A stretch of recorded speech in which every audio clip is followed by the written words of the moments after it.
Live now to Durban. The city's creative industry is raising awareness on gender-based violence, particularly in KwaMashu. The group is travelling to the area where there's been a spate of killings of women. They are also to visit the family of 4-year-old Sanelisiwe Mhlongo, who was found with stab wounds and a head injury last Thursday, you'll remember. Days after, two women, the bodies thereof, were also discovered by community members. Reporter Dasen Thathiah is travelling with the group today. Dasen, good afternoon to you. Why has the creative industry decided to get involved, and what pressure is it bringing to bear? Well, Jeremy, the creative industry is full of influential people, and considering the events that we've seen in KwaMashu, those incidents that you've mentioned, I guess they couldn't ignore what was happening in this community. They've just wrapped up that program that you spoke about. They did end it with a visit to Sanelisiwe Mhlongo's home, and they have also brought through some groceries to help that family. But I have now with me Mpho Lerole. He's with Act Now, which is one of the organizations that has joined hands with these artists to spread this message. Mpho, your organization is it has men that are saying no to violence against women, but we can't ignore the fact that there's something very wrong in society, and particularly here in KwaMashu, where we've seen these incidents in the past few days. Correct. We men, we've tend to ignore a lot. As a man, you're supposed to protect your home. As a man, you're supposed to protect your community. But we've turned against that. We're just ignoring people coming and kill people, people coming and destroying our communities. I mean, we can't. Me as a man, I've decided not. I won't stand. I won't just ignore these things. That's the reason why we're here. I'm from Joburg. I'm in KZN. I'm in KwaMashu.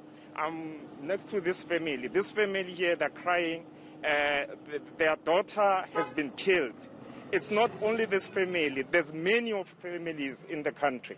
And Paul, one of the criticisms that we've seen is that men are not labeled as the perpetrators in this violence, and we speak in very general terms. But now your organization has like-minded men like yourself, yes, that is supporting the cause. Are you seeing enough of those men coming forward and talking to their brothers and uncles and other people about spreading this message? These are the programs that we have in our organization, whereby men are talking to their boys. We need to pave a new culture of young men understanding that as a man, what is it that you stand for? You cannot just ignore someone crying because someone else just slapped them, and you just act as if there's nothing that has happened. So we are creating a new culture that it's an influence, to be honest. It's an influence whereby we influence a younger generation, because younger generation, it's the future that will carry this country. And there's a role to play, particularly for these artists who are that influential in communities like this. Correct. As an artist, as an activist, I need to be that role model into another boy.